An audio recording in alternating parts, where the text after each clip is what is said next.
Hi hello friends, race recipe YouTube ಚಾನಲ್ಗೆ ಸ್ವಾಗತ ಸುಸ್ವಾಗತ. ನಾವು ಮಾಡುವ ರೆಸಿಪಿ ಶಂಕರಪಾಳೆ ಮಾಡಲು ಈಗ ಮೈದಾ ಹಿಟ್ಟು ಒಂದು ಕಪ್ ಹಾಕ್ತೀನಿ. ಆಮೇಲೆ ಸಕ್ಕರೆ ರುಬ್ಬಿ ಇಟ್ಕೊಂಡಿನಿ. ಇದು ಸಕ್ಕರೆ ರುಬ್ಬಿಟ್ಟಿನಿ ಒಂದು ಸ್ವಲ್ಪ.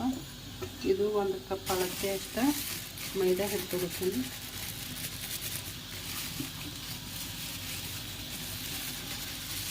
ಆಮೇಲೆ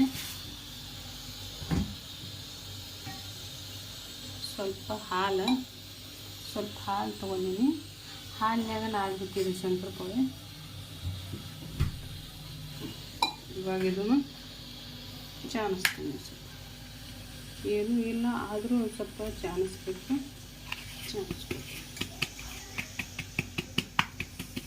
ಈ ಮೈದಾ ಹಿಟ್ಟೊಳಗೆ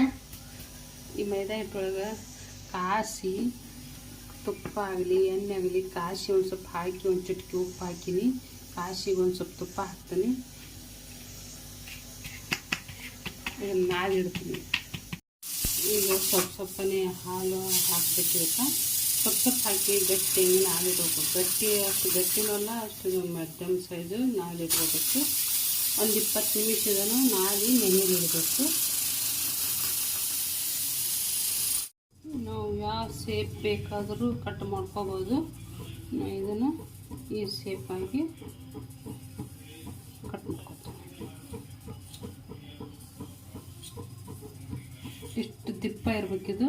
ಭಾಳ ತಿಳುವಾದ್ರೆ ಒಂಥರ ಕಟಿ ಆಗ್ತಾವೆ.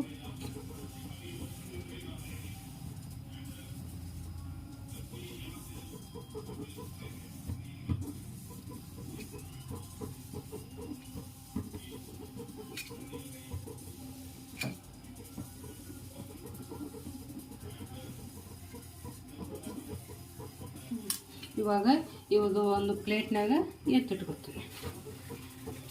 ಇದೊಂದು ಉಂಡೆ ಐತಲ್ಲ, ಇದೊಂದು ಉಂಡೆ ಮಾಡಿದ್ಮ್ಯಾಗ ಕರ್ಕೊತೀವಿ.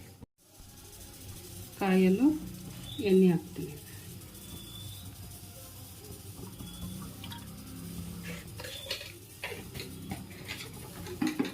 ಇದೊಂದು ಉಂಡೆ ಮಾಡಿದ್ಮ್ಯಾಗ ಅದನ್ನು ಕಾಯಕ್ಕೆ ಇಟ್ಟಿದ್ದೀನಿ. ಇದೊಂದು ಉಂಡೆ ಇಟ್ಟೇನಲ್ಲ, ಇದೊಂದು ಲಾಟಿಸ್ತೀನಿ. ಇವಾಗ ಶಂಕರಪಾಳೆ ರೆಡಿಯಾಗಿದೆ. ಶಂಕರಪಾಳೆ ಮಾಡಿ ನೋಡಿ ತಿಂದು ಎಷ್ಟು ಕ್ರಿಸ್ಪಿಯಾಗಿದೆ ನೋಡಿ. ನೀವು ಮಾಡಿ ನೋಡಿ ತಿಂದು ಲೈಕ್ ಮಾಡಿ, ಶೇರ್ ಮಾಡಿ, ಬೆಲ್ ಬಟನ್ ಕ್ಲಿಕ್ ಮಾಡಿ, ಸಪೋರ್ಟ್ ಮಾಡಿ.